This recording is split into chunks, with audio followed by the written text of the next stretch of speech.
Hello guys, welcome back to another video. और इस video में हम जो कोन वाला चैप्टर है क्वाड्रिक सरफेस का, तो उस चैप्टर को हम ख़त्म करने वाले हैं इस वीडियो पे। तो मैक्सिमम क्वेश्चन जो है मैं करूँगा इस वाले वीडियो पे।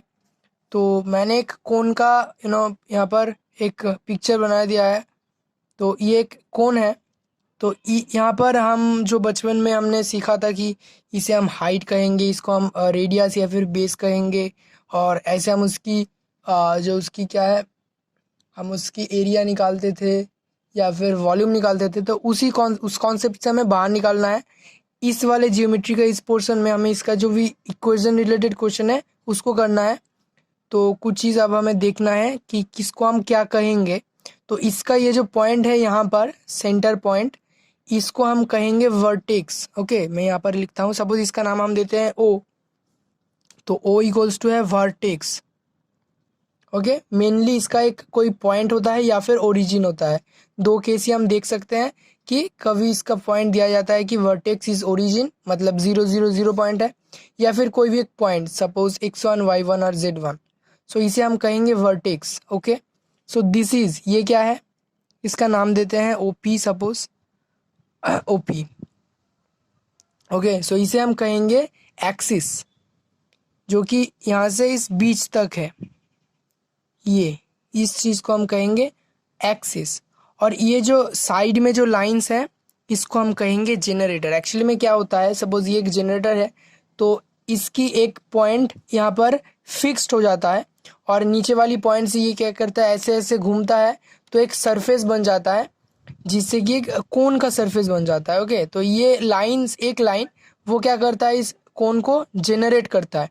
इसीलिए ये जो लाइंस है यहाँ पर कोन के ऊपर में साइड से, हर एक लाइन, अगर हम हर एक स्ट्रेट लाइन को हम इमेजिन करेंगे तो इस साइड्स में, सो ये सारे के सारे को हम कहेंगे जेनरेटिंग लाइंस या फिर generator.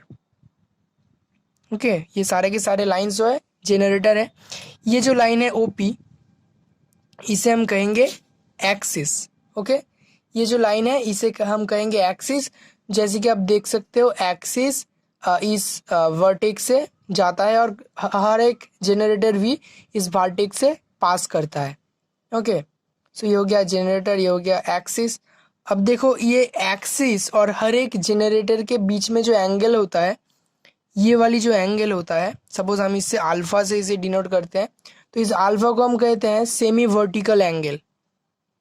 Semi vertical angle. Okay, so इस अल्फा जो एंगल है एक कोन में, एक उसकी एक्सिस और हर एक जनरेटर लाइंस के साथ, तो उसे कहा जाता है सेम वर्टिकल एंगल। जैसे कि ये एक कोन हो गया और ये भी एक कोन हो सकता है कि हमने एक ऐसा कोन ले लिया।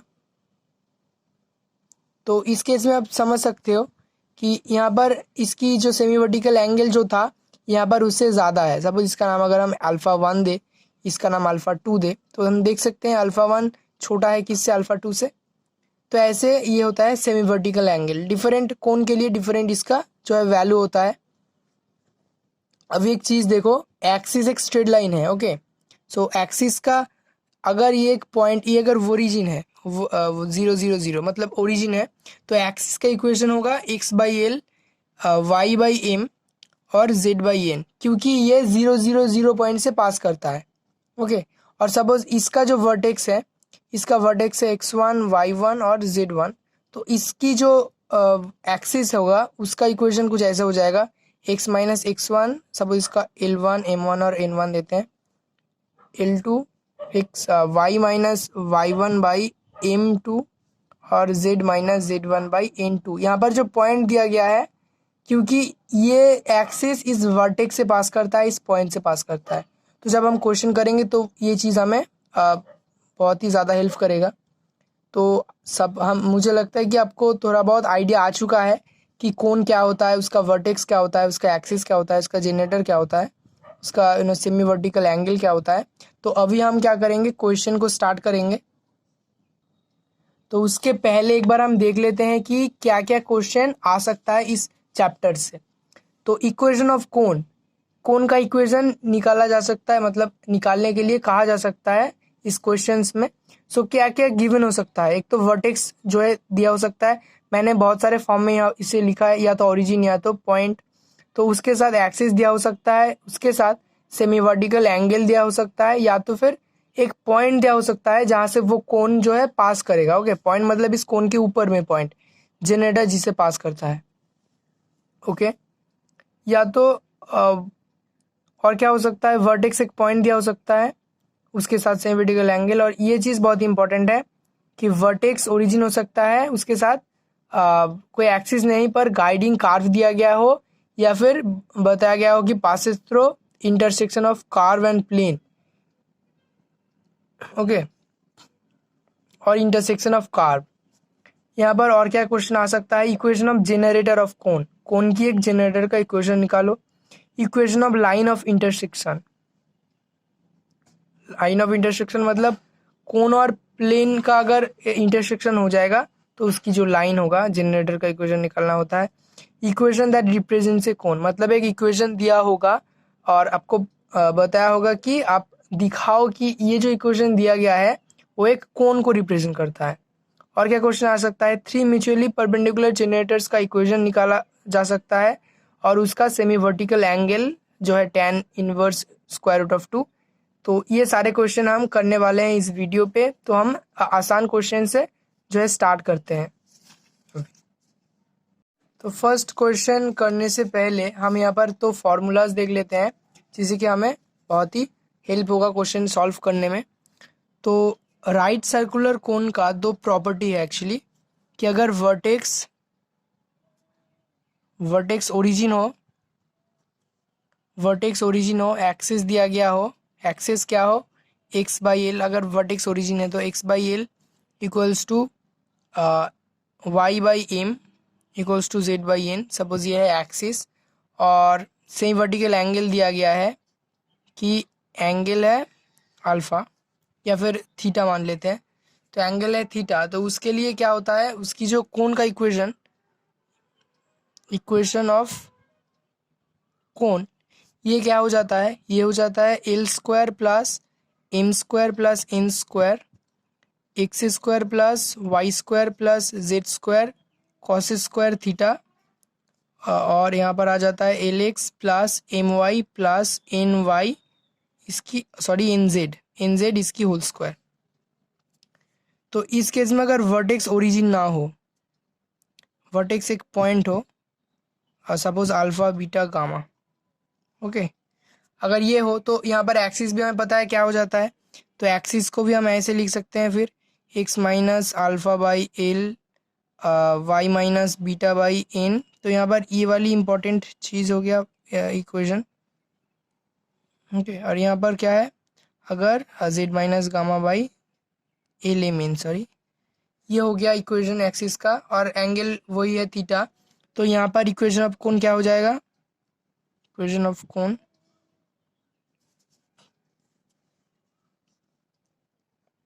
L square plus m square plus n square. और जहाँ पर भी हमने एक्स लिखा था उसकी जगह पर सिर्फ करना है एक्स माइनस अल्फा, वाई की जगह पर वाई माइनस बीटा, और जेड की जगह पर z minus gamma.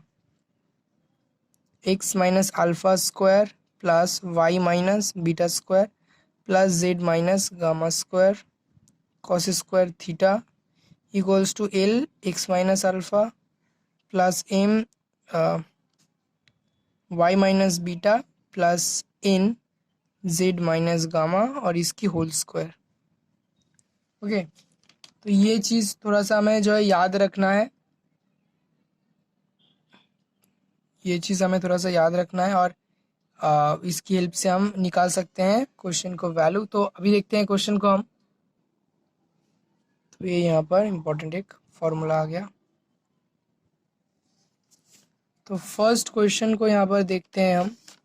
First question जो दिया गया है वो यहाँ पर बताया गया है कि find the equation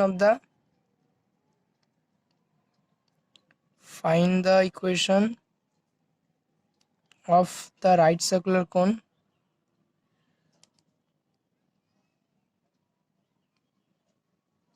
cone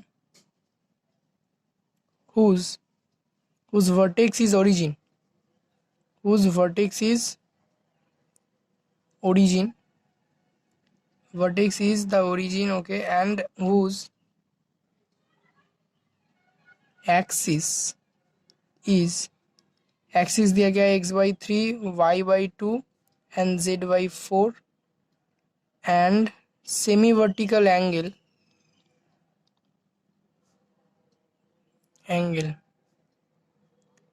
is 45 degree 45 degree. तो हम इसका वैल्यू निकाल सकते हैं आसानी से। हम लिखेंगे कि the equation of the equation of the right circular cone, the equation of the right circular cone is, करके हम इसकी फॉर्मूला को यहाँ पर यूज करेंगे। Equation of the right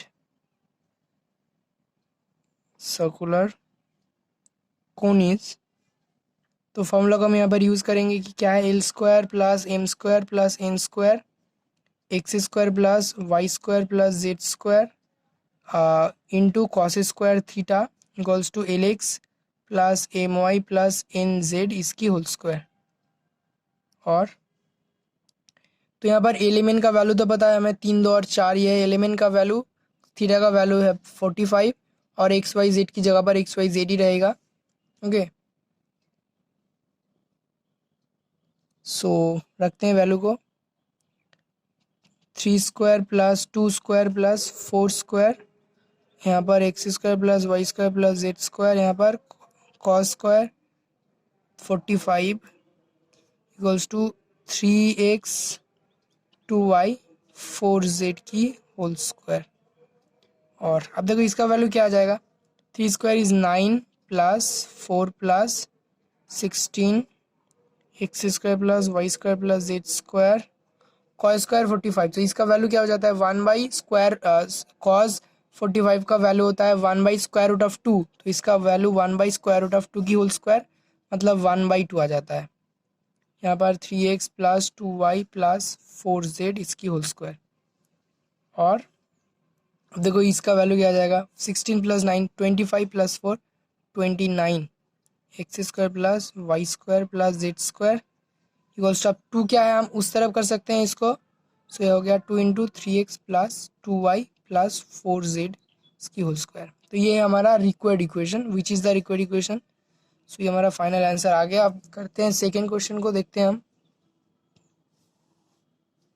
second question क्या दिया गया है। Find the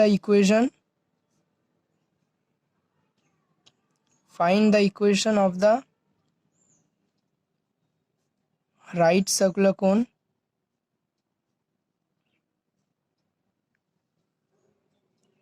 whose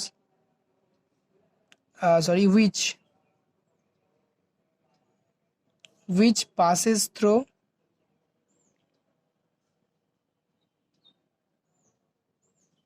the point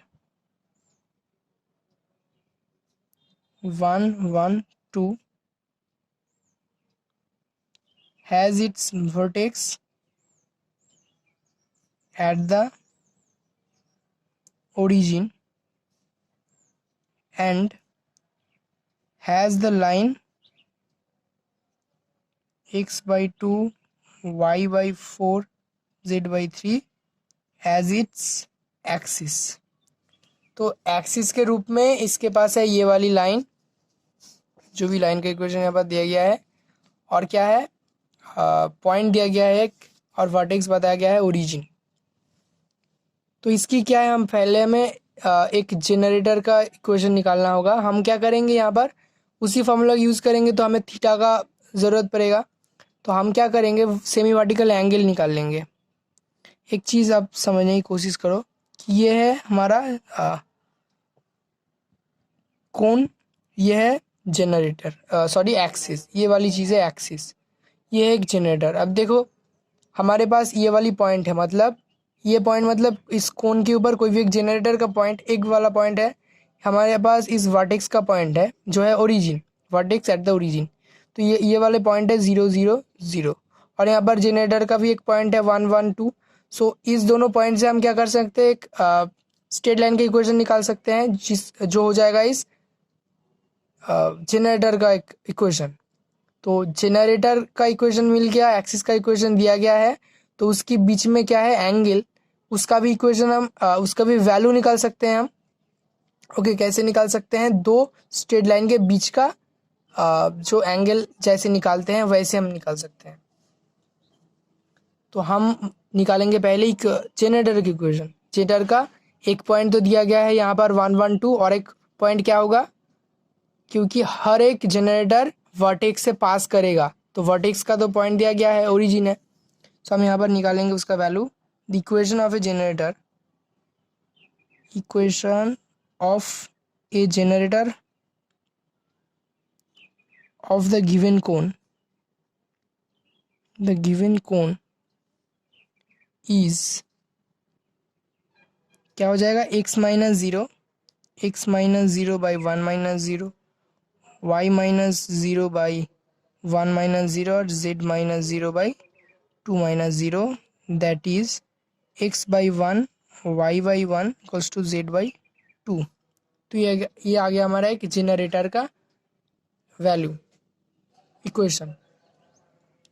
तो अभी हम निकालेंगे इस जनरेटर और एक्सिस के बीच का जो क्या है, एंगल है कि so angle between the axis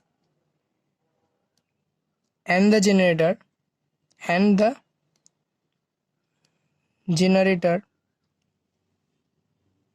okay is, तो इसका एक फॉर्मूला था cos थीटा। तो हम थीटा का वैल्यू नहीं निकालेंगे, हम cos थीटा का ही वैल्यू निकाल लेते हैं, क्योंकि इक्वेशन में हमें cos थीटा का ही वैल्यू यूज़ हो रहा है, जैसे कि आप देख सकते हो। तो cos थीटा का वैल्यू हम रखेंगे यहाँ पर। तो इसका वैल्यू कैसे निकालते हैं, यहाँ पर ऊपर में करते हैं L1 into L2, M1 into M2, N1 into N2, उसके नीचे तो 1 इंटू वन हो जाएगा, सॉरी यहाँ पर 2 है ना, सॉरी हमें इसका लेना है वैल्यू और इसका लेना है। तो 2 into one plus 4 into one plus 3 into two, so 2 into one plus 4 into one plus 3 into two, नीचे क्या हो जाएगा, इसकी स्क्वायर प्लस इसकी स्क्वायर प्लस इसकी स्क्वायर, रूट के अंदर 2 square plus 4 square plus 3 square into यहाँ पर हो जाएगा 1 स्क्वायर प्लस 1 स्क्वायर प्लस 2। तो इसका वैल्यू क्या आ रहा है, 2 प्लस 4 और 3 इंटू टू 6, सो 12, ऊपर में आ रहा है 12। इसका वैल्यू क्या है, देखो ये चीज़ और ये चीज़ सेम है, 3 का स्क्वायर 4 का स्क्वायर और यहाँ पर 2 का स्क्वायर एक ही चीज़ है, 29 आएगा इसका value. So square root of 29 into ये आ रहा है, सॉरी 2 का स्क्वायर हो जाएगा 411, ये आ रहा है स्क्वायर रूट ऑफ 6।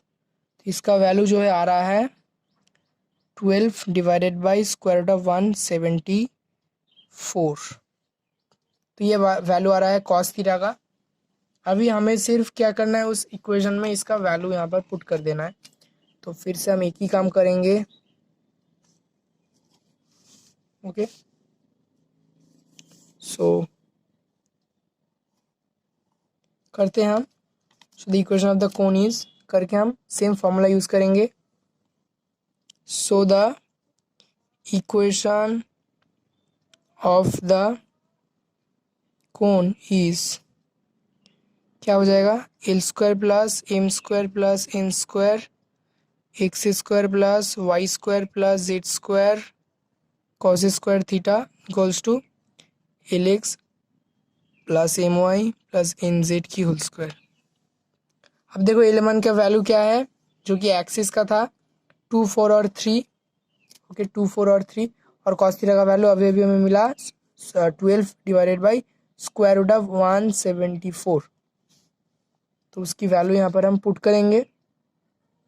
तो 2 square plus 4 square plus 3 square x square plus y square plus z square, cos theta का वैल्यू था 12 by square root of 174। So square करेंगे तो इसका रूट चला जाएगा और इसका यहाँ पर 144 आ जाएगा, equals to 2x plus 4y plus 3z इसकी स्क्वायर। तो ये आ जाएगा 29, और इसे हम करते हैं इसे हम 6 से कैंसिल करते हैं, सो 6 इंटू 2 12, 9 आ रहा है, और यहाँ पर 24 आ रहा है। ठीक है,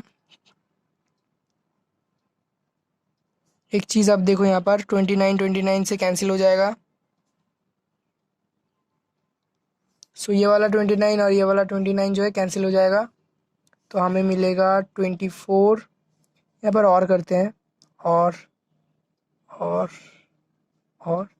24 x square plus y square plus z square equals to 2x plus 4y plus 3z इसकी होल स्क्वायर। सो ये आ गया फाइनल आंसर।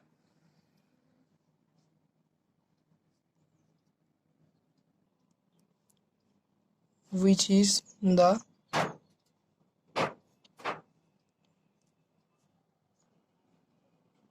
Required equation. तो अभी जो क्वेश्चन हम करेंगे वहाँ पर वर्टेक्स एक पॉइंट दिया गया है, तो क्वेश्चन को देख लेते हैं कि find the equation of the right circular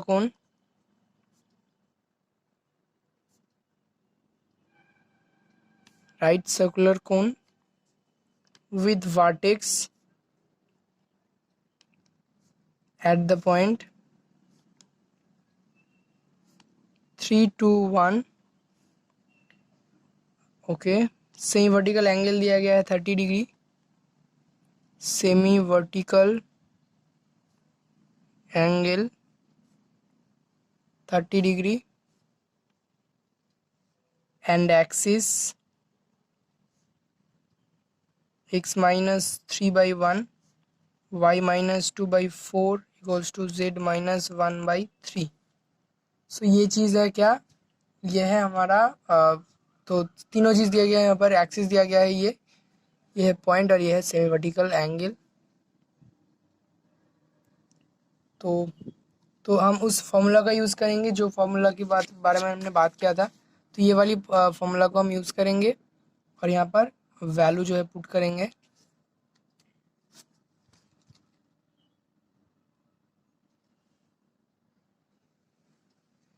the equation of the कोन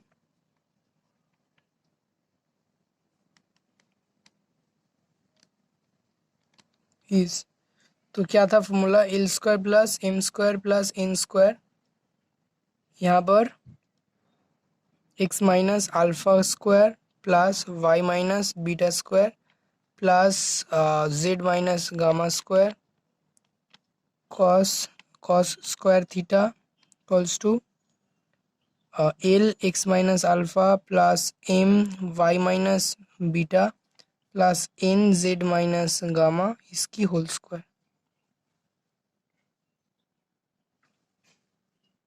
और वैल्यू रखते हैं अभी 1 square plus 4 square plus 3 square, ये है क्या, एलिमेंट का वैल्यू है ये, और यहाँ पर है पॉइंट का वैल्यू अल्फा बीटा और गामा का।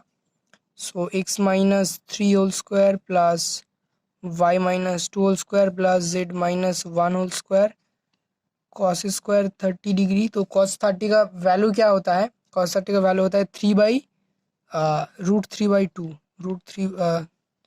√3/2 होता है कॉस 30 डिग्री का वैल्यू, तो ये हो जाएगा 3/4 हो जाएगा 3/4। और यहाँ पर क्या होगा, एल मतलब 1 इंटू एक्स माइनस अल्फा मतलब 3 प्लस एम का वैल्यू है 4 into y minus 2 plus 3 into z minus 1 इसकी होल स्क्वायर, इसकी हो गया होल स्क्वायर।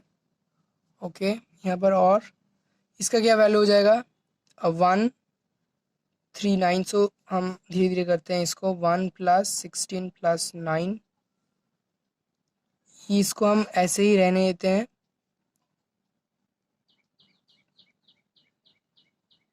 कॉस 30 इसका वैल्यू होता है √√ऑफ 3/2, इसका वैल्यू हो जाएगा 3/4 इक्वल्स टू, ये क्या हो जाएगा देखो, x minus 3 plus 4y minus 8 plus 3z minus 3 इसकी होल स्क्वायर।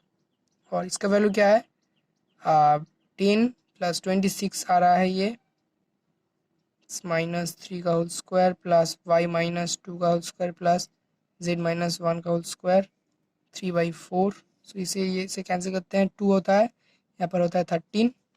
यहाँ पर क्या आ रहा है, x + 4y + 3z।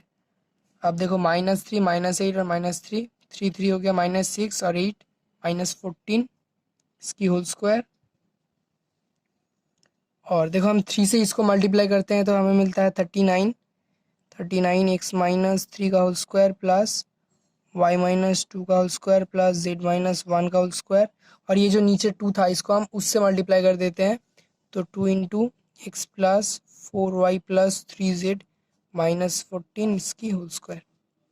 तो ये आ गया हमारा required equation.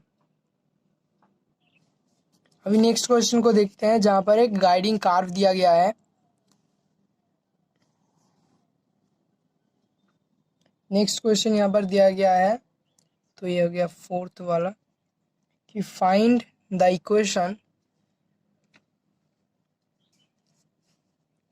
Equation of the cone whose vertex is the origin and base is the curve z = 2 और x² + y² = 4।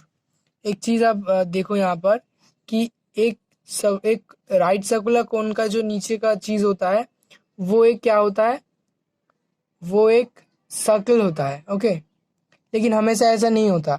सपोज हमने एक ऐसा कार्व ले लिया, इससे भी एक क्या बनाया जा सकता है, कोन बनाया जा सकता है। सपोज कि वो जो जनरेटर है वो ऐसे गोल नहीं घूमता, कुछ ऐसे कार्व वाइज वो क्या होता है, घूमता है। तो उस केस में वो भी एक कोन है, राइट सर्कुलर कोन नहीं है ये, ठीक है, लेकिन तब भी वो एक कोन है। या फिर अगर नीचे का जो है वो इलिप्स हो गया तब भी उसे कोन बनाया जा सकता है, या फिर ऐसे कोई कार्व भी। ओके, तो इसीलिए यहाँ पर बेस का जो इस नीचे का हम गाइडिंग कार्व या फिर बेस कार्व कह सकते हैं, तो उसी बेस का इक्वेशन दिया गया है। ये इससे हम कह सकते हैं उस बेस का इक्वेशन। यहाँ पर क्या है, अब देखो, अगर हम सर्कुलर जो इसका बेस होता है उस केस में क्या होता है, एक स्पेयर होता है, उस स्पेयर को एक प्लेन काटता है। ओके, तो हमें मिलता है एक सर्कल। उसी तरीके से ये भी एक 3D सरफेस है, उसको एक प्लेन ने काटा है, तो उसको ऐसा एक उसे सरफेस मिला है, ऐसा एक एरिया मिला है, और एक कार्व मिला है, एक बेस मिला है। ओके, सो अब देख सकते हो ये वाला प्लेन इस 3D शेप को काटा है, तो उसको एक बेस मिला है, उसी को हम कहते हैं यहाँ पर the base of the base is the curve. इस कार्व एक बेस है। आपको ये समझना है कि जब भी हम कोन का नीचे का हिस्सा लेते हैं, या फिर सपोज हमने अगर जब सिलेंडर की चैप्टर कर रहे थे, तो सिलेंडर की जब नीचे का ले रहे थे तो वो भी क्या हो सकता था, वो कोई भी कार्व हो सकता था। उस केस में एक 3D कार्व को एक प्लेन काटता है तो एक 2D कार्व बन जाता है, एक 2D पिक्चर बन जाता है। सपोज ऐसा एक 2D पिक्चर बन जाता है, तो उसे हम यहाँ पर एज ए बेस ले रहे हैं।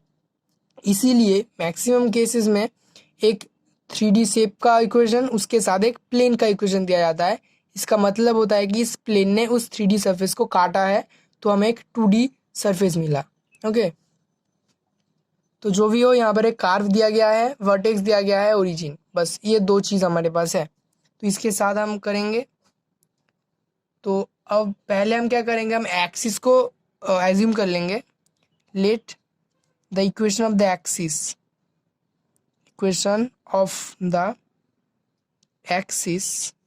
बी एक्स, क्योंकि ये ओरिजिन से जाता है तो एक्सिस का इक्वेशन कैसा हो जाएगा, x/l, y/m और z/n। इसका नाम देते हैं 1। This meets the plane. तो ये प्लेन क्या करेगा, देखो ये अगर बेस होता है तो एक्सिस तो उस प्लेन को, ये प्लेन होता है ओके, जिसके अंदर ये बेस कार्व है, तो क्या होगा, उस प्लेन को टच करेगा ये जो एक्सिस है। तो दिस मीट्स द प्लेन। कौन सा प्लेन है, यहाँ पर प्लेन दिया गया है z = 2। This meets the plane z equals to 2, then तो क्या हम z की जगह पर इस इक्वेशन में 2 रखेंगे, तो x by l equals to y by m equals to 2/n। देखो यहाँ से हमें क्या है, x और y का वैल्यू मिल रहा है। सो x का वैल्यू यहाँ से आ रहा है, अगर हम ये इस दोनों को लेंगे तो हमें x का वैल्यू मिलेगा 12/n। ओके, सो इसका वैल्यू आ रहा है 12/n और y का वैल्यू आ रहा है 2m/n। ये दो वैल्यू हमारे पास आ रहा है और z का वैल्यू तो 2 है। तो हमारे पास एक पॉइंट आ गया है, क्या है, 12/n, 2m/n और 2, ये एक पॉइंट है। सो यहाँ पर मैं कर रहा हूँ इसे कि सो द पॉइंट, कौन सा पॉइंट, 12/n, 2m/n और 2 लाइज, सो नहीं करते यहाँ पर। द पॉइंट, ये पॉइंट क्या होगा, देखो ये पॉइंट इस प्लेन और इस एक्सेस का इंटरसेक्टिंग पॉइंट है, तो वो पॉइंट क्या होगा, उस कार्व में भी रहेगा जिस कार्व को इसने काटा है इस प्लेन ने। तो द पॉइंट, ये जो पॉइंट है ये लाई करता है किसके ऊपर, उस कार्व के ऊपर, ऑन द कार्व। कौन सा कार्व, ये वाली जो कार्व दिया गया है, x² plus y² plus equals to 4। सो यहाँ पर x और y का वैल्यू हम रखेंगे कि 2l/n इसकी होल स्क्वायर प्लस 2m/n इसकी होल स्क्वायर इक्वल्स टू 4, और हमें मिल रहा है 4l²/n² plus 4m²/n² equals to 4। सो 4 हम कैंसिल कर सकते हैं,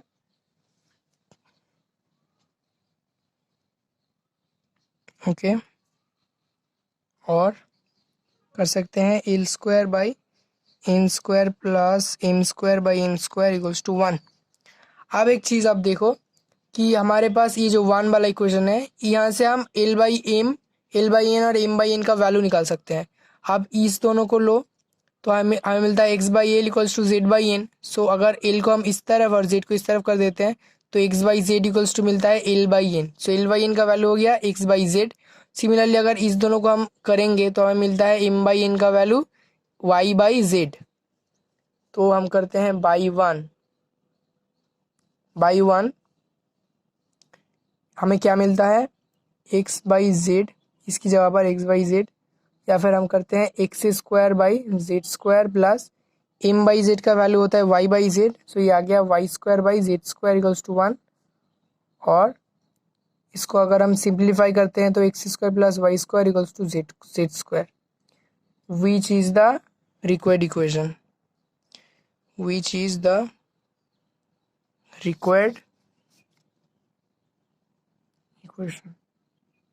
तो इसका ही वैल्यू मिल गया, तो ये आ गया हमारा रिक्वायर्ड कोन का इक्वेशन। तो हम फिर से एक सेम टाइप के क्वेश्चन करते हैं जहाँ पर वर्टेक्स का पॉइंट दिया गया है, जहाँ पर वर्टेक्स क्या है, ओरिजिन नहीं है। तो नेक्स्ट एक क्वेश्चन हम सेम टाइप का लेते हैं जहाँ पर वर्टेक्स का वैल्यू दिया गया है, पॉइंट दिया गया है। Find the equation of the cone, find the equation of the cone whose vertex is the point, कौन सा पॉइंट, 1 1 1, यह है वर्टेक्स का point, and base is the curve. तो यहाँ पर बेस कार्व क्या दिया गया है, x² plus y² equals to 16 और z equals to 0। Okay, so z equals to 0। तो ये जो टाइप हम क्वेश्चन कर रहे हैं यहाँ पर बेसिकली क्या होता है कि एक्स वाई में एक रिलेशन, एक कार्व दिया होता है, और z equals to suppose c, ऐसा कुछ एक प्लेन दिया गया जाता है इस ऐसे कार्व में।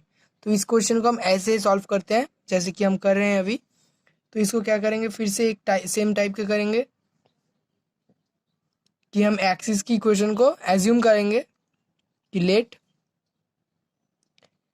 Equation of the let the equation of let the equation of the axis of the cone be क्या हो जाएगा, x minus one by l, y minus one by m और z minus one by n, इसका नाम देते हैं 1। This meets the plane, कौन सा plane, z equals to 0 plane, this meets the plane z equals to 0। तो क्या हो जाएगा then x minus one by l equals to y minus one by m equals to minus z की जगह पर हम क्या रखेंगे, 0 को रखेंगे, तो हमें मिलेगा z की जगह पर 0 हो जाएगा तो minus one by n, so minus one by n, इसकी जगह पर हमने ये लिख दिया। अब देखो, सो एक्स वाई जेड का, एक्स वाई का क्या वैल्यू आता है, जेड का वैल्यू एक तो है 0, एक्स का यहाँ से वैल्यू आ रहा है कि अगर हम इसको इस तरफ कर देंगे तो मैं यहाँ पर राफली आपको बता रहा हूँ कि x minus one by l equals to, अगर हम माइनस वन बाई एन लेते हैं तो x माइनस वन का वैल्यू आता है माइनस एल बाई एन, और x का वैल्यू आता है, ये उस तरफ चला जाएगा तो 1 क्या हो जाएगा, प्लस हो जाएगा, so 1 minus l by n, ये प्लस 1 हो गया और ये minus l by n, so x का वैल्यू आ रहा है 1 minus l by n, y का वैल्यू सिमिलरली आएगा 1 minus m by n. Okay, तो x का पॉइंट y का पॉइंट हमें मिल गया है। द पॉइंट पिछले वाली क्वेश्चन की तरह ही करेंगे हम, the point 1 minus l by n और 1 माइनस एम बाई एन क्या करता है, lies on the curve. Okay, यहाँ पर 0 भी करना है, 0 एक्स वाई जेड का कोऑर्डिनेट होता है, तो ये 0 3 कोऑर्डिनेट होता है इसका, तो 1 minus l by n 1 minus m by n 0 lies on the curve, कौन सा curve, x square plus y square equals to 16। सो 1 माइनस एल बाई एन की होल स्क्वायर, एक्स स्क्वायर की, एक्स की वैल्यू रख रहे हैं यहाँ पर, वाई का वैल्यू रखेंगे इसमें, plus 1 minus m by n की square equals to 16। Okay, so by 1, और एक चीज़ आप यहाँ पर ऐड कर सकते हो, एलिमिनेटिंग एलिमेन बाई 1 वी गेट, ये लाइन भी आप लिख सकते हो। तो अब क्या होगा, अभी यहाँ पर क्या करेंगे हम, 1 से इसको एलिमेंट को एलिमिनेट करेंगे इस इक्वेशन की मदद से। अब देखो एल बाई एन का वैल्यू हमें चाहिए, अब इन दोनों को एक करो, x minus one by l equals to, अगर हम करेंगे z minus one by n, तो इसको हम लिख सकते हैं एल को इस तरफ और जेड माइनस वन को इस तरफ करेंगे तो हमें मिलता है x minus one by z minus one equals to l by n. So l by n का वैल्यू हमें यहाँ पर पुट करना है, तो हमें मिलता है 1 minus x minus one by z minus one, इसकी होल स्क्वायर। सिमिलरली इस दोनों को अगर हम कंपेयर करेंगे तो हमें यहाँ पर मिलेगा एम बाई एन का value y minus one by z minus one, इसकी होल स्क्वायर इक्वल्स टू 16। और थोड़ा बहुत कैलकुलेट कर लो आप, z minus one minus x plus one by z minus one whole square plus z minus one minus y plus one by z minus one whole square equals to 16। और minus one plus one cancel हो जाता है यहाँ पर भी, तो हमें मिलता है जेड माइनस एक्स इसकी whole square plus z minus y इसकी होल स्क्वायर, और दोनों के नीचे ही क्या है, जेड माइनस वन की होल स्क्वायर है पावर में, तो इसको हम राइट साइड में कर देते हैं तो हमें यहाँ पर मिलता है जेड माइनस वन की होल स्क्वायर। सो ये आ गया हमारा रिक्वायर्ड इक्वेशन, तो यही है कोन का इक्वेशन। तो अभी नेक्स्ट क्वेश्चन हम करेंगे, बट यहाँ पर हमने ये चारों क्वेश्चन टाइप के हमने कर लिए अभी। तो एक और चीज़ होता है जहाँ पर गाइडिंग कार्व एक सर्कल होता है, वो भी एक स्पेशल केस हो जाता है कि जहाँ पर एक सर्कल का इक्वेशन दिया जाता है, एक प्लेन और एक स्फीयर का इक्वेशन। ऑफ कोर्स जो सर्कल का इक्वेशन होता है कि वर्टेक्स दिया गया है और गाइडिंग कार्व बताया गया है कि एक सर्कल का इक्वेशन है, तो उसको भी हम देखेंगे इसके बाद में। उसके पहले हम ये वाली क्वेश्चन कर लेते हैं कि जनरेटर का जो है इक्वेशन कैसे निकालते हैं। यहाँ पर एक होमोजीनियस इक्वेशन दिया गया है सेकेंड डिग्री का, मतलब है कि मेरा कि यहाँ पर जो इक्वेशन दिया गया है उस इक्वेशन में कोन जो है उसका वर्टेक्स है ओरिजिन। तो अभी आप समझ जाओगे कि यहाँ पर क्वेश्चन दिया गया है find the equations of the generator of the cone x square plus y square equals to z square through the point 3 4 5।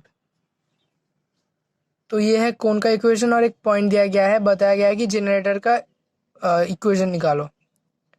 तो ये भी बहुत आसान है क्योंकि यहाँ पर जो ये, क्योंकि हम वो लिखेंगे अभी कि क्योंकि एक homogeneous equation of second degree है, तो इसकी जो वर्टेक्स है ये कोन का इक्वेशन है और इसका जो वर्टेक्स है वो है ओरिजिन में। तो हमें अगर ओरिजिन का वैल्यू पता है और इस एक पॉइंट पता है इस कोन का, तो हम आसानी से क्या है उसका जो है जनरेटर का इक्वेशन निकाल सकते हैं।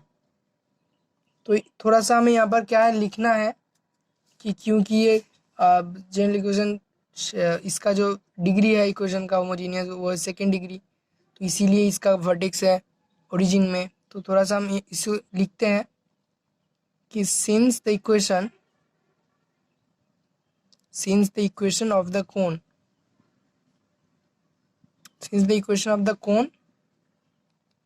is second degree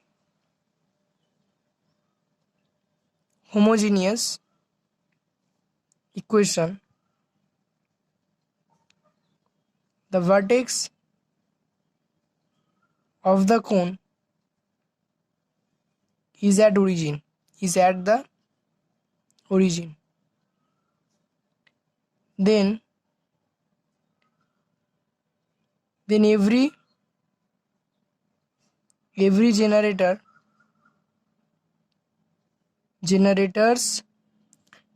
generators of the cone passes through the origin, कि हर एक जनरेटर क्या करेगा ओरिजिन से पास करेगा, वर्टेक्स से पास करता है हर एक जनरेटर, सो हर एक जनरेटर ओरिजिन से पास करेगा। therefore the equation of the generator passing through the origin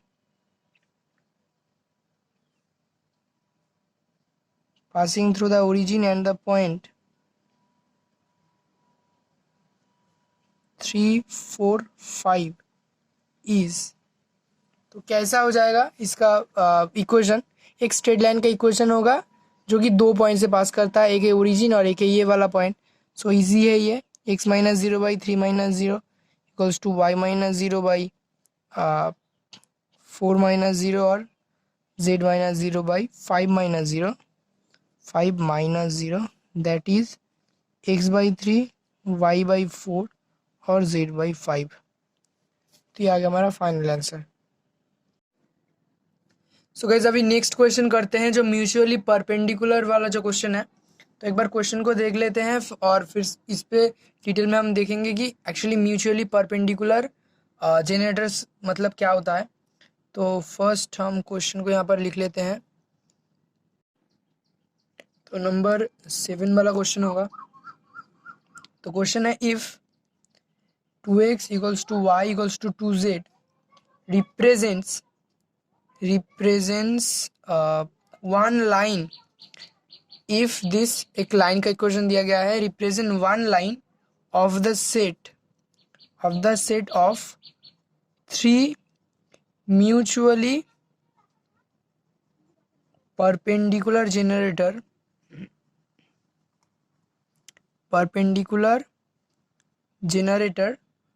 of the cone. अभी एक कोन का भी क्वेश्चन दिया गया है, of the cone 11 yz 6 zx minus 14 xy equals to 0, then find the equations of other two, of the other two. मतलब देखो कहा जा रहा है कि एक कोन है, ये वाला है कोन का इक्वेशन। तो कोन का क्या है, 3 जेनरेटर। हमें पता है कि एक्चुअली कोन का जेनरेटर क्या होता है। तो सपोज ये कोन है और इसका तो बहुत सारे ऐसे जेनरेटर होते हैं। बताया जा रहा है कि 3 ऐसे जेनरेटर हैं जो कि म्यूचुअली परपेंडिकुलर है। तो इसको हम जो है एक्सिस से समझ सकते हैं कि यहाँ पर सपोज ओरिजिन है और ये है जेड एक्सिस, ये है एक्स एक्सिस और ये है वाई एक्सिस। तो क्या होता है, एक्सिस में ये सभी के सभी म्यूचुअली परपेंडिकुलर होता है। मतलब हर एक एक्सिस एक दूसरे से, मतलब एक्स एक्सिस जेड और वाई दोनों एक्सिस से ही 90 डिग्री एंगल में होता है। ओके, और जेड भी वाई और एक्स से 90 डिग्री एंगल में, और वाई भी सेम तरीके से 90 डिग्री एंगल में होता है। तो इसे ही कहा जाता है म्यूचुअली परपेंडिकुलर, जो कि एक दूसरे के साथ म्यूचुअली परपेंडिकुलर है। तो यहाँ पर 3 ऐसे जेनरेटर हैं, सेट ऑफ जेनरेटर, जो कि म्यूचुअली परपेंडिकुलर है। तो उस केस में कुछ चीज़ जो है अलग अलग होता है। तो इसके बाद वाले जो क्वेश्चन हम करेंगे उसमें हम इस केस के लिए, मतलब अगर एक कोन का ऐसे जेनरेटर हमें मिला है जिसका 3 जेनरेटर क्या है, म्यूचुअली परपेंडिकुलर है, तो उस केस में सेमी वर्टिकल एंगल होता है, एक स्पेशल केस। तो उसको हम करेंगे। तो इस केस में बताया जा रहा है कि वो जो 3 जेनरेटर ऐसा है जो कि क्या है, म्यूचुअली परपेंडिकुलर है, उनका एक इक्वेशन है ये, बाकी 2 ढूंढने के लिए बताया गया है यहाँ पर। और यहाँ पर है कोन का इक्वेशन। तो अभी हमें निकालना है इसका वैल्यू। सो कुछ चीज़ हम यहाँ पर मैं पहले लिखता हूँ, फिर मैं बताता हूँ कि क्या मतलब इसका।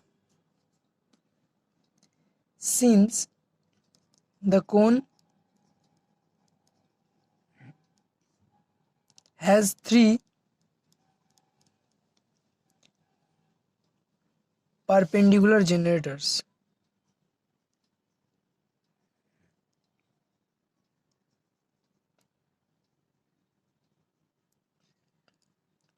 one of them being perpendicular, one of them being perpendicular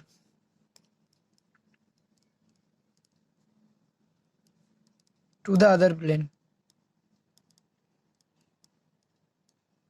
मतलब देखो अगर ये लाइन इन तीनों दोनों से ही परपेंडिकुलर है तो क्या होगा, ये वाला किसके साथ परपेंडिकुलर होगा, इस प्लेन से।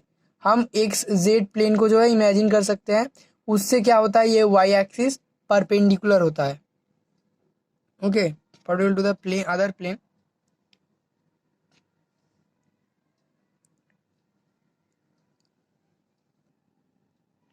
Perpendicular to the plane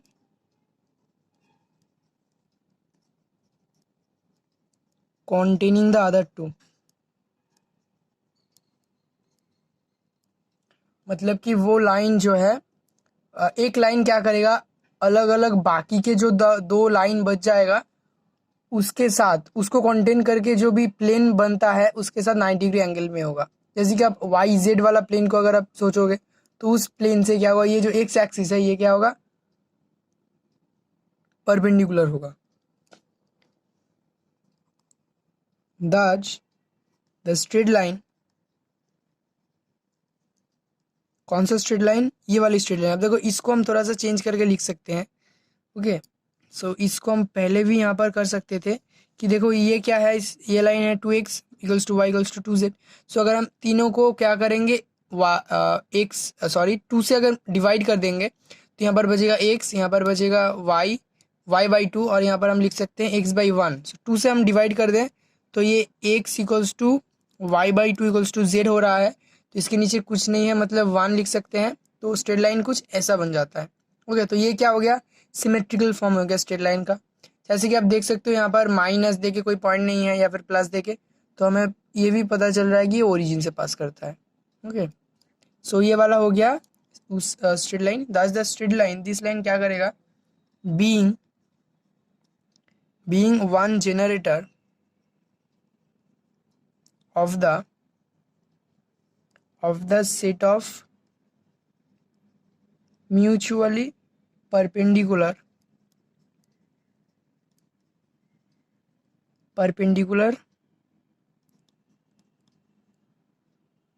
three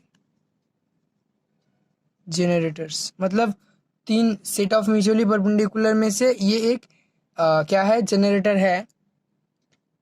तो क्या होगा, the other 2 generators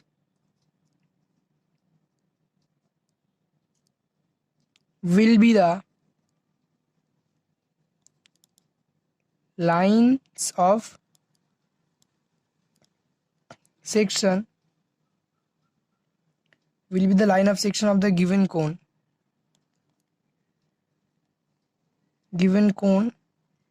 by the plane through the, अभी मैं बताऊंगा कि इसका क्या मतलब है। इससे पहले लाइन ऑफ सेक्शन वाला क्वेश्चन कराना चाहिए था मुझे, तो वो क्वेश्चन इसके बाद में आएगा। तो पहले मैं इसको थोड़ा सा आपको बताऊंगा कि line of section of the given cone ये क्या बात कहा जा रहा है यहाँ पर। पहले आप इसको थोड़ा सा लिख लो कि generators will be the lines of section of the given cone by the plane through the vertex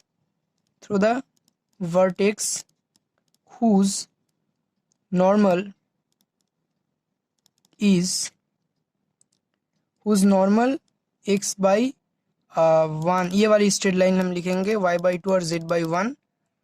थोड़ा सा इंतज़ार कर लो, मैं इसको लिख के आपको अच्छे से बताऊंगा कि इसका मतलब क्या बताया जा रहा है अभी, कि दैट इज द प्लेन।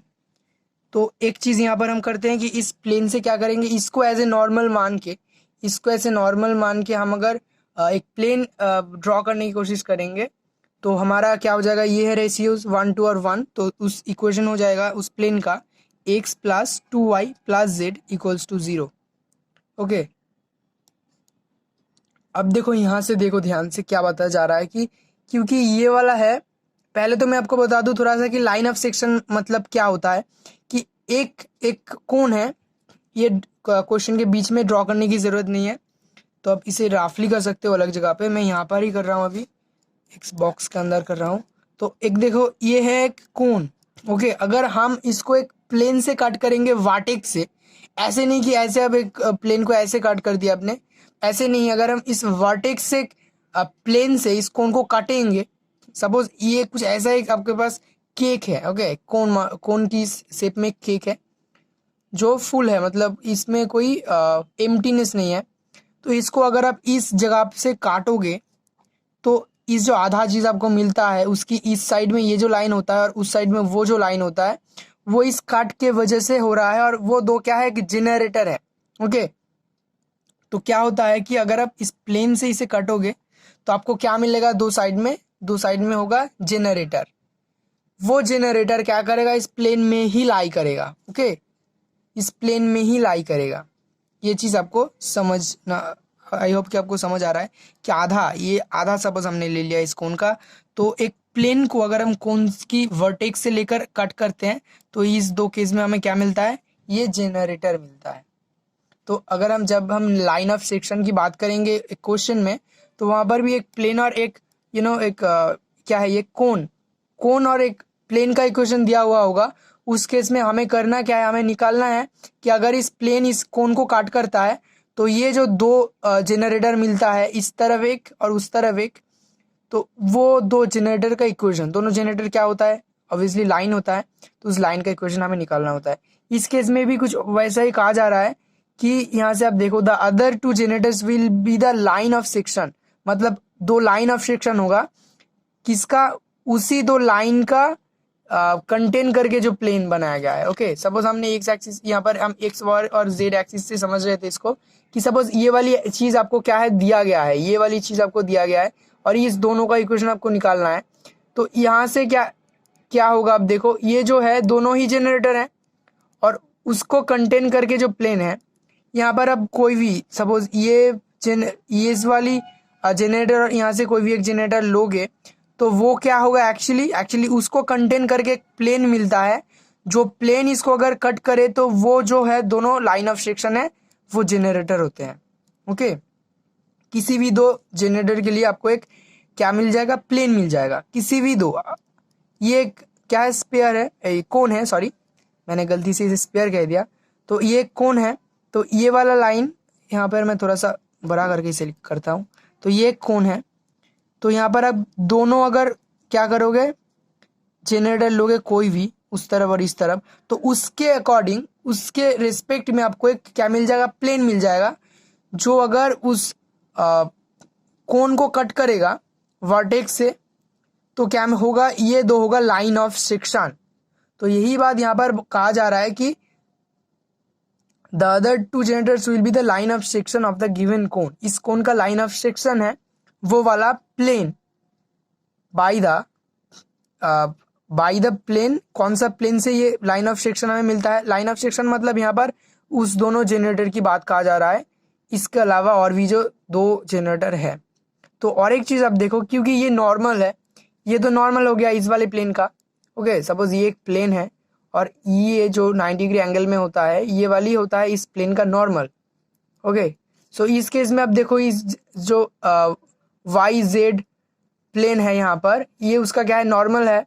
तो उसकी रेशियो की मदद से हम उस प्लेन का इक्वेशन निकाल सकते हैं। एक चीज आपको याद रखना है कि हम इसे एक्सिस से रिलेट कर रहे हैं, इसका मतलब ये नहीं कि ये जो 3 जनरेटर्स है वो तीनों एक्सिस है। मैं इस चीज से आपको रिलेट करके बता रहा हूँ कि अगर 90 डिग्री एंगल में 3 लाइन होते हैं तो कैसा दिखने में वो होता है। ओके, तो हमें मालूम चल गया यहाँ पर कि लाइन ऑफ सेक्शन की बात क्यों हो रहा है। तो हमें मिल गया वो वाला प्लेन जिसमें बाकी दो स्ट्रेट लाइन कंटेन हुआ है। ओके, ये वाली। तो इस ड्रॉ को यहाँ पर नहीं करना चाहिए था। तो ये हमें मिला है कि ये अगर नॉर्मल हो उसके हिसाब से ये वाला है प्लेन का इक्वेशन। अभी हम क्या करेंगे, हम अभी करेंगे कि now if x by l equals to y by m equals to z by n be a line of section,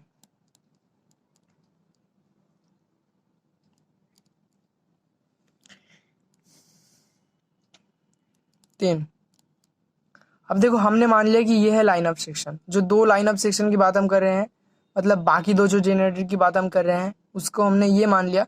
तो हम देखेंगे कि आंसर में जो है एलिमेंट का दो दो वैल्यू आ रहा है, उसके हिसाब से दो लाइन का इक्वेशन हमें मिल जाएगा तब। तो अभी हम करते हैं, इसको हम मान लेते हैं लाइन ऑफ सेक्शन, एलिमेंट का वैल्यू हमें निकालना है। तो हम यहाँ पर क्या करते हैं पहले कि इसको इक्वल्स टू आर कर देते हैं, equals to r, sorry, x by l equals to y by m equals to z by n equals to r से एज्यूम कर लेते हैं इसके इक्वल्स टू r है। तो इसके अकॉर्डिंग आपको x y और z का भी क्या मिल जाएगा, वैल्यू मिल जाएगा। x equals to l r, y equals to m r और z equals to n r. ऐसे ऐसे आपको क्या मिल जाएगा, वैल्यू मिल जाएगा x y z का। तो अभी हम क्या करेंगे, इसको ये जो कोन का इक्वेशन दिया है हमारे पास, इस कोन का इक्वेशन में इसको पुट करेंगे। ये वाली है कोन का इक्वेशन, तो इसमें हम पुट करेंगे एक्स वाई और जेड की वैल्यू। तो फिर से मैं यहाँ पर लिख लेता हूँ कि कौन का इक्वेशन क्या था। तो पहले हमारे पास एक्स वाई जेड का वो एक बार लिख लेते हैं। एक्स बाई क्या था, x by l, sorry x by l equals to y by m equals to z by n equals to, हमने इसको मान लिया था आर। और कौन का इक्वेशन यहाँ पर दिया गया है वाई, तो यहाँ पर लिखते हैं then 11yz plus 6zx minus 14xy equals to 0। और तो यहाँ पर वाई जेड जेड एक्स और एक्स वाई सभी का क्या है वैल्यू यहाँ पर रखेंगे। तो 11 वाई जेड मतलब वाई और जेड, वाई मतलब एम आर, सो एम आर, जेड मतलब एन आर, प्लस 6 जेड मतलब एन आर और एक्स मतलब एल आर, और 14 एक्स मतलब एल आर और वाई है तो वाई मतलब एम आर इक्वल्स टू 0। और आर तो सभी में है आर स्क्वायर, जैसे कि आप देख सकते हो। तो इसको हम क्या करते हैं, कैंसिल कर सकते हैं उस तरफ लेके। तो इसको हम लिख सकते हैं 11 m n plus 6 n r, n r नहीं n l, sorry n l, l n लिख सकते थे इसको, जो भी हो, 14 l m equals to 0। So ये वाली एक चीज़ हमें मिला है।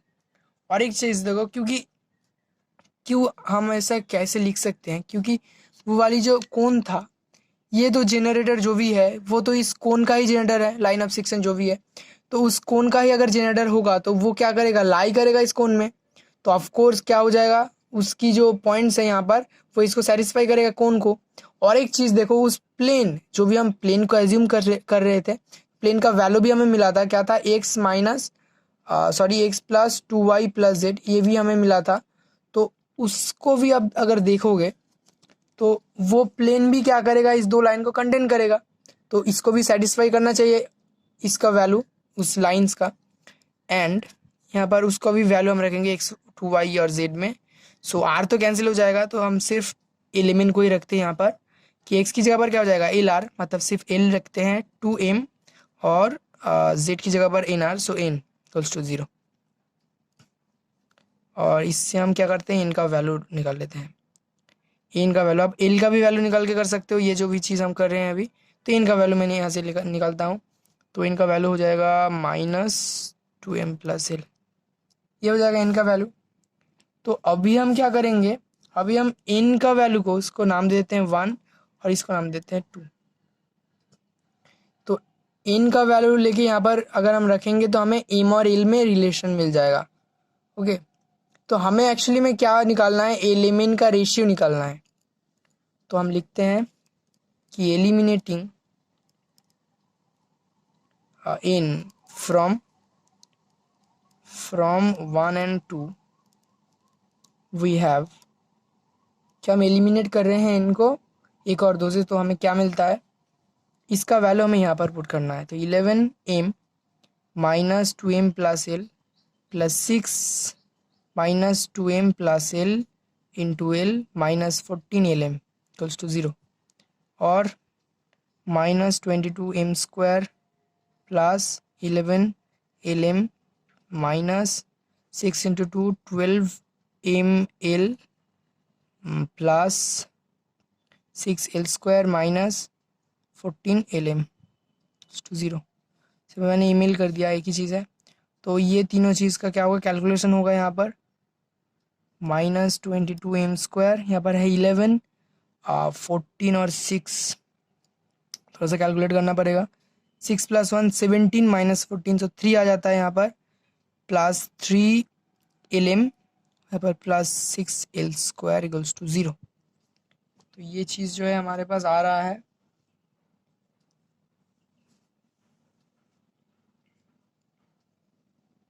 ओके, तो मैंने यहाँ पर थोड़ा सा गड़बड़ किया है, इसके साथ इसको मैंने कर दिया, सॉरी, ये वाला कैलकुलेशन थोड़ा सा गलती हो गया यहाँ पर। -22m² है ये, ठीक है। यहाँ पर ml इन तीनों से होगा तो माइनस, और यहाँ पर 11 से हो गया -1 एंड 14।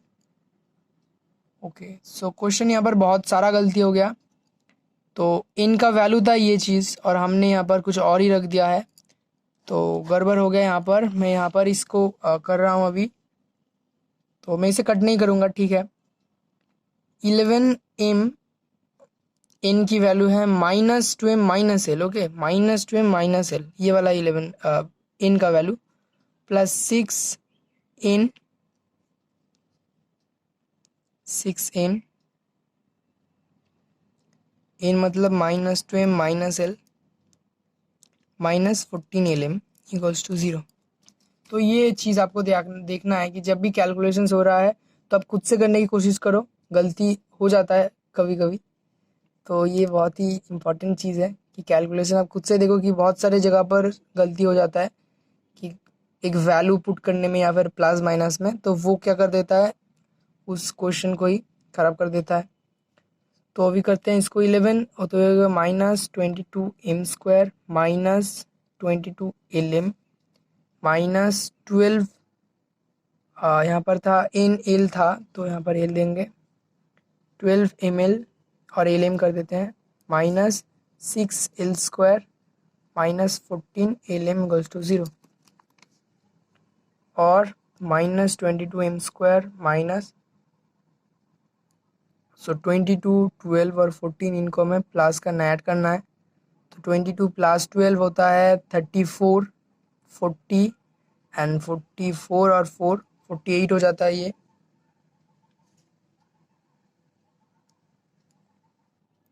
फिर से यहाँ पर भी गड़बड़ हुआ है, बहुत सारा गड़बड़ हो रहा है आज। तो यहाँ पर 11 होगा, इससे इसका, तो 11 11 22 प्लस 1 23 एंड 33 30, तो 37 आ रहा है ये 37 LM। आप खुद से ये क्वेश्चन कैलकुलेशन का जो पार्ट है यहाँ पर ये आप खुद से करो। तो ये आ गया, इसका हमें कैलकुलेशन हमने कर लिया है, -6L² = 0। सो माइनस से सबको मल्टीप्लाई कर देते हैं तो हमें क्या मिलेगा यहाँ पर। तो अगर हम यहाँ से L/M की वैल्यू निकालना चाहते हैं तो इसको पहले करते हैं, 6L² plus 37LM plus 22M²। तो 37 को हमें 22 और 6 इसकी मल्टीप्लिकेशन में करना है, तो मिडिल टर्म फैक्टर का यूज़ करके हम इसे करेंगे। तो एक हम काम करते हैं, 6 × 22 मतलब क्या आता है ये 132, 37 है, तो इसको हम ऐसे कर सकते हैं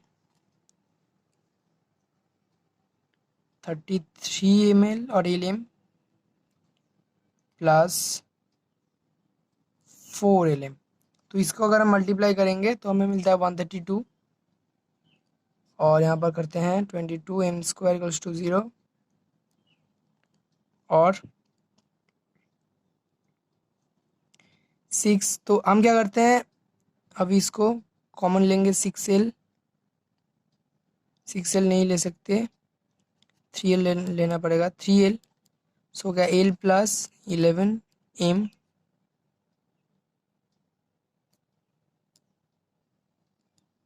12 प्लस 11M, और यहाँ से ले सकते हैं 2M 2L प्लस 11M = 0। सो हमें मिला 3L प्लस 2M और 2L plus 11M।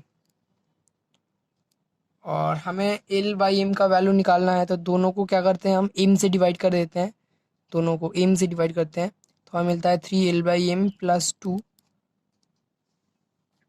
2L/M plus 11।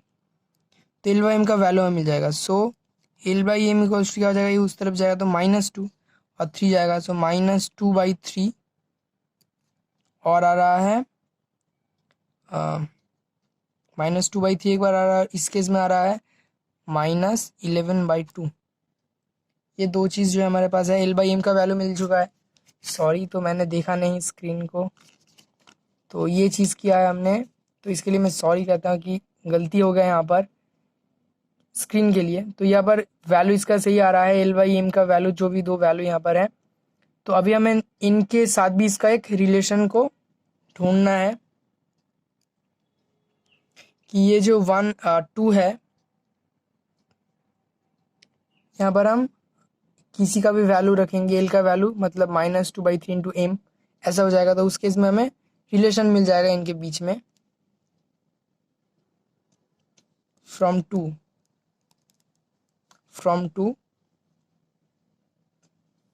N = क्या है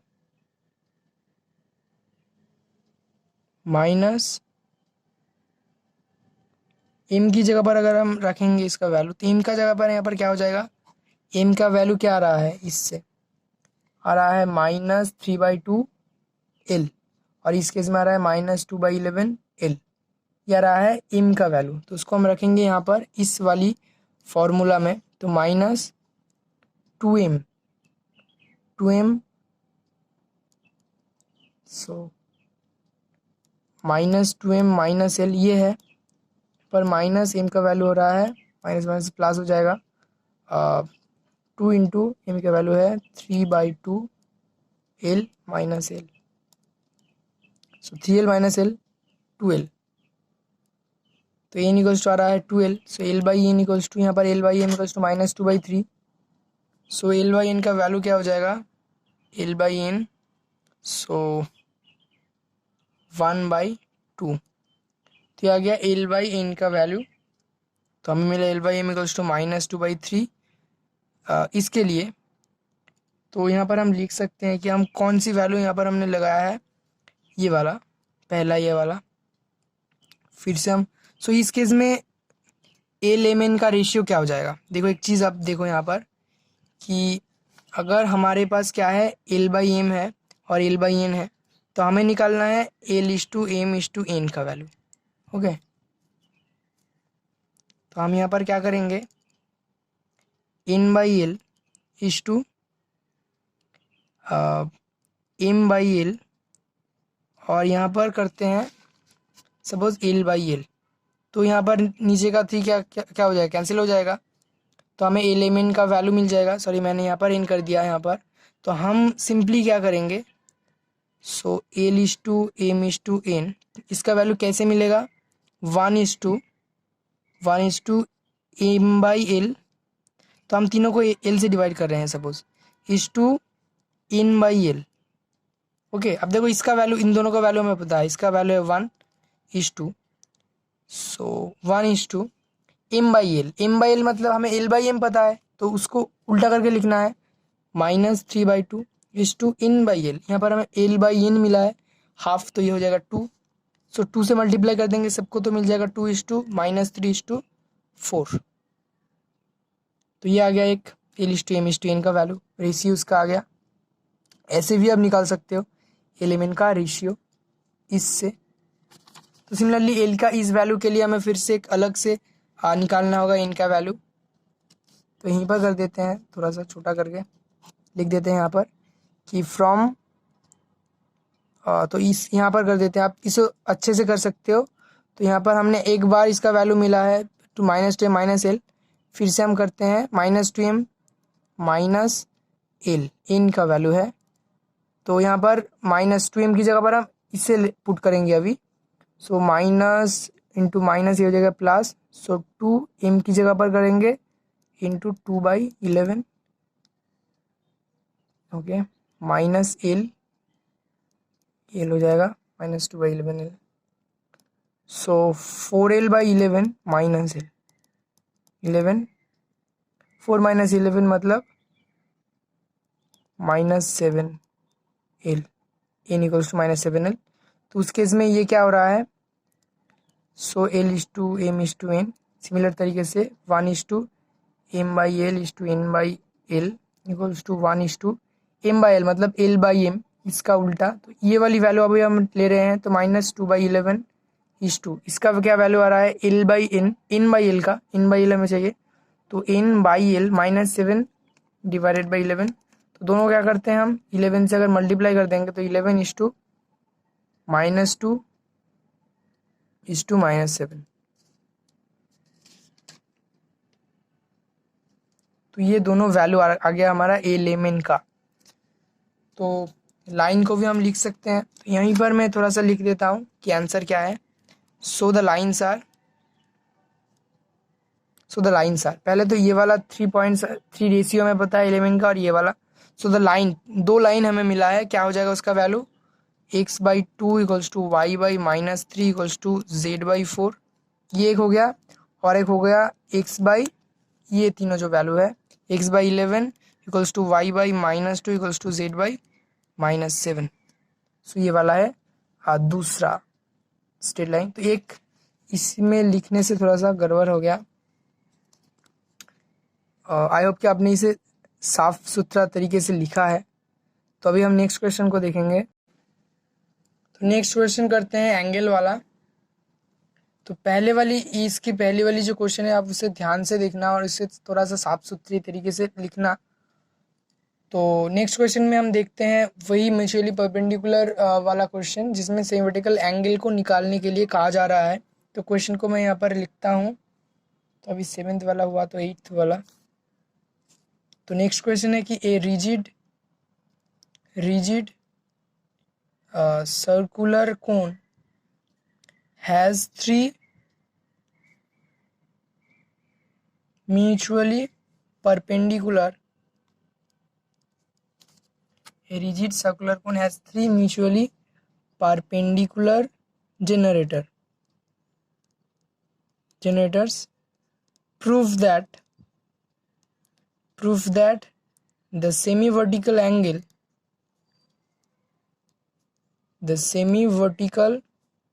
angle of the cone is tan inverse square root of 2, ये होता है क्या, सेमी वर्टिकल एंगल। तो इसको अब देखेंगे हम। The equation of the rigid circular cone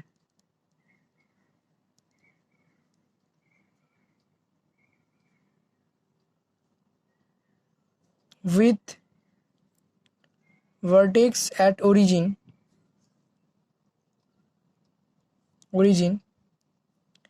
semi vertical angle with vertex at origin semi vertical angle alpha and axis along z axis is given by x square plus y square equals to z square tan square alpha. तो एक formula होता है ये। अब z axis को छोड़ के y axis या फिर x एक्सिस के अलॉन्ग भी इसको हम ले सकते हैं, जिसमें 3 म्यूचुअली परपेंडिकुलर जनरेटर हो, tan square alpha. This cone will have 3 mutually perpendicular generator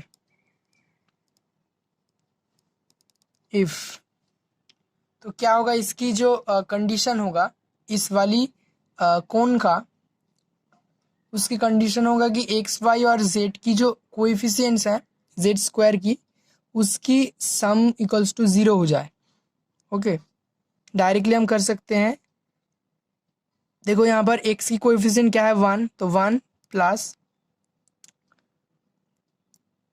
इसकी क्या है कोएफिशिएंट वाई की 1, और इसको अगर हम इसे लेफ्ट साइड में लाते हैं तो इसको ये हो जाता है x square plus y square minus z square tan square alpha. So इसका हो जाता है माइनस टेन स्क्वायर अल्फा, इसको इक्वल्स टू हो जाता है 0। तो हमें अल्फा का वैल्यू निकालना है, और tan square alpha equals to square root of 2, और टेन अल्फा इसका वैल्यू हो जाता है स्क्वायर रूट ऑफ 2, और अल्फा इक्वल्स टू हो जाता है tan inverse square root of 2। Okay, so ये वाली सिर्फ फॉर्मूला है, कंडीशन, और ये वाली क्वेश्चन हो गया यहाँ पर। तो नेक्स्ट क्वेश्चन में हम देखेंगे लाइन ऑफ सेक्शन। तो मैंने पहले भी बताया है लाइन ऑफ सेक्शन के बारे में, फिर से बता रहा हूँ कि लाइन ऑफ सेक्शन वाले क्वेश्चन में हमें क्या दिया गया है कि इसका इक्वेशन दिया गया है कोन का, एक प्लेन का इक्वेशन दिया गया है। तो प्लेन क्या करेगा, इससे कट करेगा, वर्टेक्स से जाएगा। ओके, तो उसके लिए क्या होगा, अगर वर्टेक्स को अगर आप काटते हो, एक मैंने पहले भी बताया कि अगर आप कोन को काटते हो तो इस केस में उस प्लेन के लिए एक कट होता है और उस तरफ इसकी उस तरफ में एक कट होता है। तो क्या मिलता है हमें, दो जनरेटर मिलता है, जो लाइन ऑफ सेक्शन है जिसको काटा गया है, तो वो क्या हो जाता है एक जनरेटर। तो उसका इक्वेशन क्या होगा, दो जनरेटर का, उसकी वैसी क्वेश्चन हम अभी करेंगे। तो क्वेश्चन को हम देख लेते हैं अभी। तो यहाँ पर दिया गया है फाइंड द इक्वेशंस। ये क्वेश्चन भी बहुत ज़्यादा इम्पॉर्टेंट है क्योंकि एक्सरसाइज में बहुत बार ये क्वेश्चन दिया जाता है, एग्जाम में भी। फाइंड द इक्वेशंस, क्वेश्चन है find the equations of the line of section of the lines of section, line of intersection, lines of intersection of the plane x minus 5y plus 3z equals to 0 with the cone 7x square plus 5y square minus 3z square equals to 0। So ये वाला है कोन का equation और ये वाला है plane का equation. तो वही हमें दो जनरेटर का इक्वेशन यहाँ से निकालना है, उसे कहते हैं कि line of section, line of intersection यहाँ पर बताया गया है।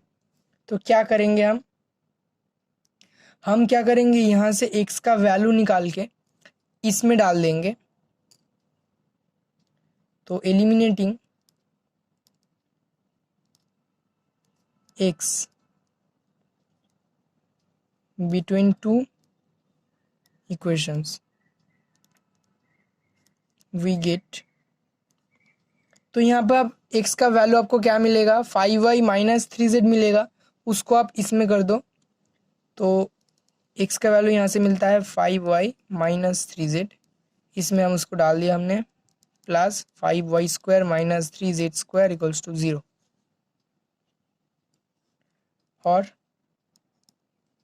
ये क्या आ जाएगा 25y square minus 30yz plus 9z square plus 5y square minus 3z square equals to 0, और तो इसको पहले मल्टीप्लाई करना है,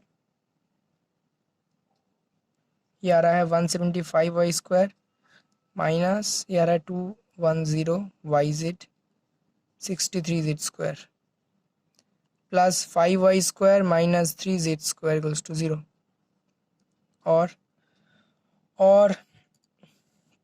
अभी कैलकुलेशन करना है 180y स्क्वायर माइनस 210yz और यहाँ पर 60z स्क्वायर।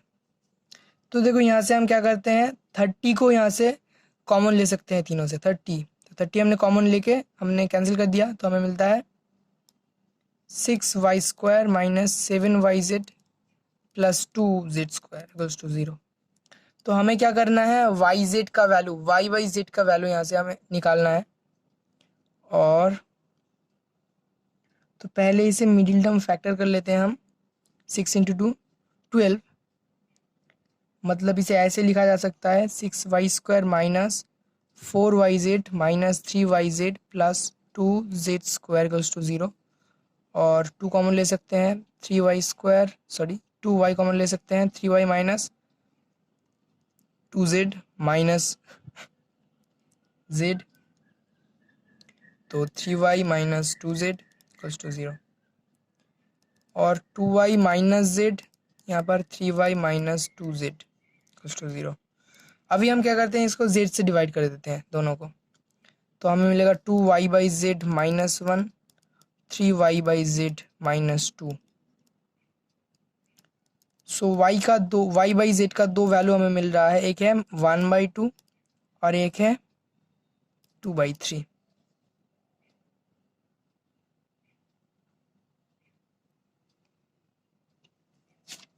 ये दो वैल्यू हमें मिल चुका है वाई जेड का।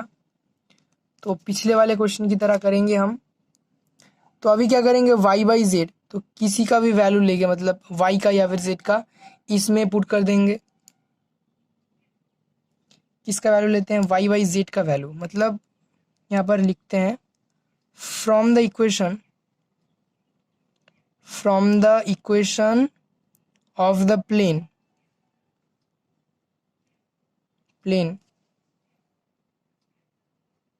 by putting these values for y by z we have, कि प्लेन का जो इक्वेशन दिया गया है उसमें अगर हम y बाई जेड की वैल्यू पुट करते हैं तो हमें x बाई जेड की वैल्यू हम निकालेंगे, तो उसका वैल्यू हमें मिल जाएगा। देखो हम इस फॉर्मूला को थोड़ा सा चेंज कर सकते हैं, इसको हम z से डिवाइड कर देंगे, तो x by z equals to minus 5y by z plus 3 equals to 0, ये चीज़ आ रहा है, या फिर x by z equals to 5y by z minus 3।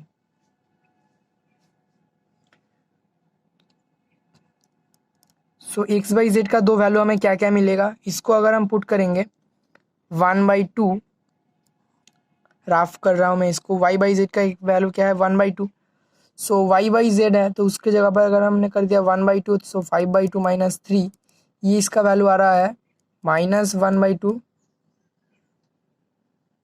और अगर हम इसमें पुट करेंगे ये वाला वैल्यू 2/3, तो ये आ जाएगा 5/3, 2 है तो 10/3 माइनस 10/3 माइनस 3, तो ये आ जाएगा 1/3। तो x बाई जेड का वैल्यू आ रहा है 2/3 और माइनस हाफ और 1/3, तो इसका वैल्यू आ रहा है। सो लिख सकते हैं हम यहाँ पर दज we have two sets of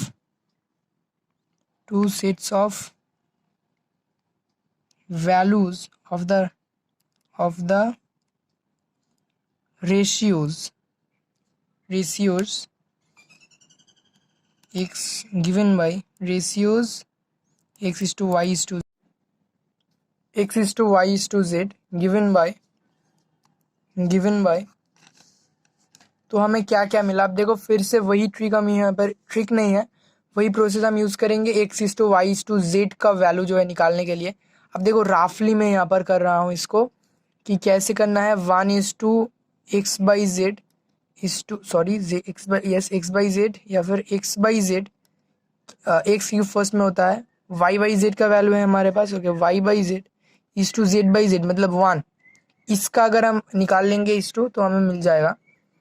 तो पहली केस में क्या होता है 1/2 होता है एक वाई बाई जेड की जगह पर, और एक्स बाई जेड की जगह पर minus half, so minus half is to half is to 1, so आ रहा है -1 is to 1 is to 2। So एक आ गया क्या, x is to y is to z का वैल्यू -1 इज टू 1 इज टू 2। और एक वैल्यू क्या हमें मिला है, इसको और इसको हमें यहाँ पर रखना है। सो क्या आएगा, और एक 1/3 इज टू 2/3 इज टू 1 मतलब 1 इज टू 2 इज टू 3, और एक आएगा 1 इज टू 2 इज टू 3। सो दो क्या मिल गया, रेशियो मिल गया। तो फिर से हम कर देंगे वही कि the equations of two lines are